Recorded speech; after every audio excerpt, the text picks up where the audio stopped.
no better place to be than the Iowa State Fair. I tell you what, a phenomenal opportunity for us to showcase the best of the best in Iowa, whether it's agriculture, industry, culture. What a phenomenal opportunity to have Iowans gather to greet friends and family and just to spend time with at the Iowa State Fair. We're here every single day, and there's no place else that I'd rather be, so we're having a great time at the State Fair, and I hope you are too.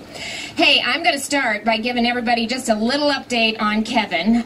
We've had a lot of text messages and a lot of calls and prayers and thoughts, and so Kev went in last night. He was having an appendicitis attack, and we went to the emergency room at about 8:30, and about 4 o'clock this morning he had an appendectomy. So we were at the right place. I just want to thank the doctors, the surgeons, and the nurses who did such a phenomenal job of taking care of Kevin. He's back home already, and he's going hunting in 2 weeks, so that's all he's cared about. He wants to make sure that he's in good shape and he can head off and go elk hunting. So anyway, thanks so much for the text and the well wishes, and he's doing really well.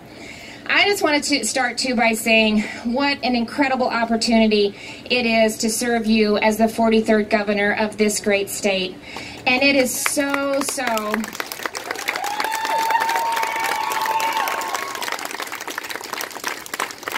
it is so reflective of the opportunities that exist within our borders. We're a small town girl from rural Iowa, St. Charles, Iowa, town of about 500, whose dad and mom, who are here with me today, went to work at John Deere and farmed, and mom stayed at home. And with those humble beginnings, I was able to serve as a county treasurer, to be elected to the state senate, to serve as the lieutenant governor alongside the longest serving governor in the country, and today serve Iowans at the highest level as the first female governor of the great state of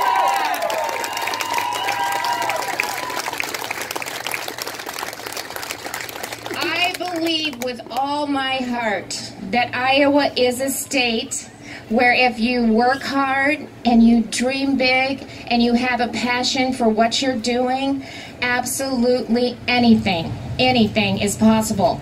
And I like to say that my story is the Iowa story, and I hear it repeated as I travel all across the state.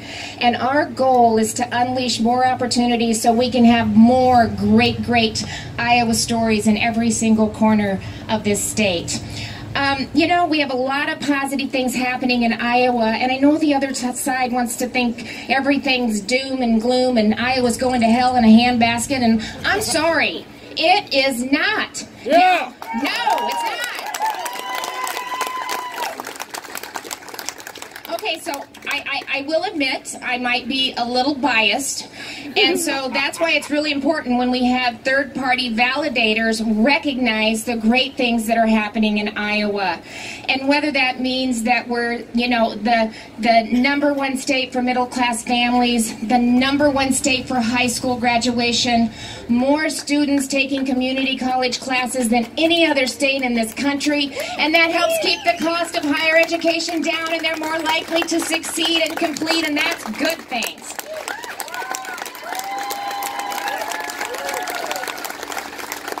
Second lowest cost of doing business, third best managed state in the country. Unemployment is at 2.7%, third lowest in the country. 60,000 jobs available every single day in every single corner of the state. And incomes are rising, 4.5% in the last quarter of 17, 5% in the last quarter of 2018. And those are really positive things. And I got something to tell you. We're just getting started. We are never going to be satisfied with the status quo. There's so much potential and capacity that exists in the state, and we're excited about continuing the momentum. Really proud of my first year as governor. I laid out a bold and ambitious agenda, working with this dynamic legislators and our legislators, Republican legislators that are working hard to represent the people that they've been sent to Des Moines to really make things happen and follow through with the promises that they told their constituents. And we're really focused on reducing taxes while maintaining our priorities, growing jobs and wages and expanding opportunities. We're investing in education and helping Iowans get the skills to fill the jobs that are available today and the jobs of tomorrow. We're addressing Iowa's healthcare needs and providing solutions for some of our most vulnerable Iowans. Our budget is balanced. We've repaid the emergency management and the savings account. And by the way, there's more money in that savings account than when we took office in 2011.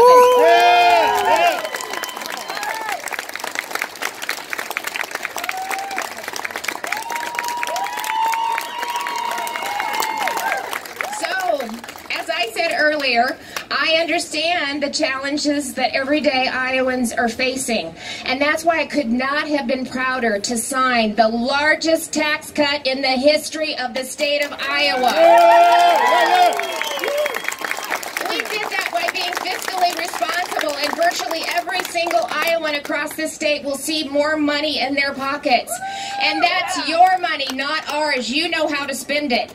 And I want to tell you, Kevin and I, when we were raising our 3 girls, in order to make ends meet, Kev worked days, and I worked nights and weekends, checking groceries at Hy-Vee. And I often tell people, if you want to see some real penny pinching going on, you spend a day selling groceries to Iowans, and you see how well they manage their dollars, and you do understand it's their money, and every dollar counts. Yeah!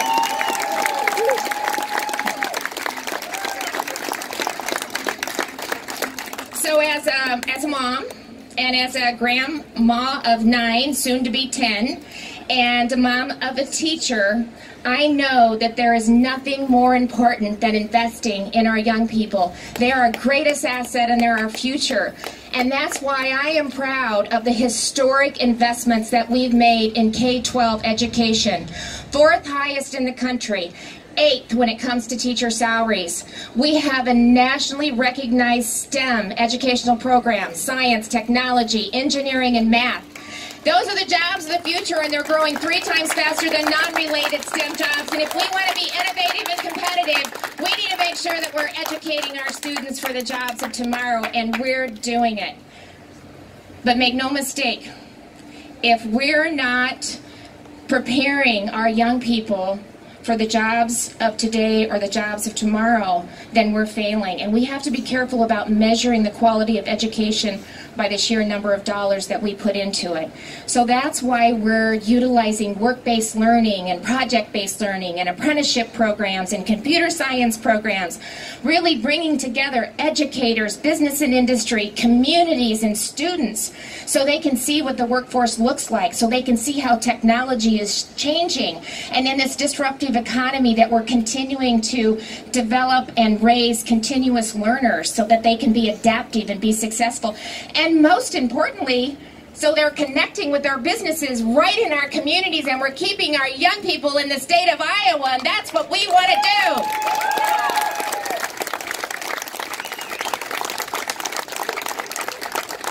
So we said no to Obamacare, and we came up with a solution. This still needs to be addressed in Washington, D.C., but we couldn't wait. I had working families, small businesses, and farmers who didn't qualify for subsidies, who needed an option. They needed an affordable health care plan. They couldn't afford 57% increase in premiums. And so working with this legislator, we provided an option, an affordable health care plan for families, for small businesses, and for farmers, so that they're not having to decide between paying a mortgage and health care. It's the right thing to do. We're still going to hold D.C. accountable, but we came up with a solution to provide the options that people deserve. Yeah.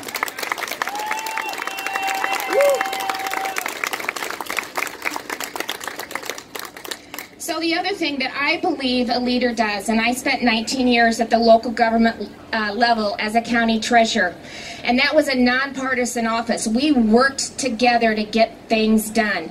And it's really important as a leader that you bring people together. My grandpa was an FDR Democrat, and you know, we saw things a little bit differently. And when we would debate and discuss and sometimes even disagree about issues, we always did that with respect for each other. And that is something I've carried with me in everything that I've done. And I could not be prouder of 3 pieces of significant legislation that we got passed this year, where we put Iowans first and we moved Iowa forward. The first one we call the Job Trainings Bill, which is Future Ready Iowa Bill, to help Iowans get the skills to fill those 66,000 jobs that are available every single day, and help our young people see that there's multiple career paths to a great career, and that career is right here in Iowa. Unanimously, every single legislator, Republican and Democrat, voted for that bill.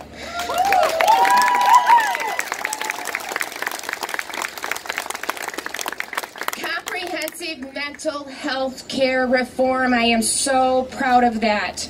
We started reform in 2013, but it's you need to continually review these programs. And so we found that there were areas that we needed to do better. We identified and addressed the barriers and the issues with the mental health systems. I'm really proud that we were able to get that done. Again, passed unanimously. Every single legislator voted for that bill because it was the right thing to do, and we need Iowans getting the services that they deserve. And the last piece of legislation that we passed is a teenage suicide prevention bill that helps educators get the training that they need so they can identify early on some early signs of mental illness, so that our young people can get the services that they need to learn and to have a healthy and productive life. So this is what I like to say. We got a great story to tell.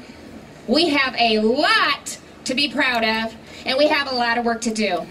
And I am looking forward to working hard on your behalf every single day to continue to build on the momentum and the progress that we've made over the last several years to keep Iowa moving, Kim, in the right direction. If you listen to what my opponent wants to do, he wants to reverse every single positive thing that we've done. First thing he wants to do is raise your taxes. That's raising taxes on small businesses and working families and farmers that he says that he's supporting. I don't. He doesn't support affordable health care plans. I do. Again, it's our farmers and our families and our small businesses that need an option. And if things get worse, the guy that wants to be the CEO of the great state of Iowa, when he was asked if he thought Iowa was the best state in the country to live, what do you think he said? No. Fire no. And what do you think? He got a second chance. He said, now, surely you think that Iowa is the best place in the country to live. And he said, absolutely not. Well, I'm telling you, we are the #1 state in the country, just as U.S. News and World Report. And this is about, that's right, #1.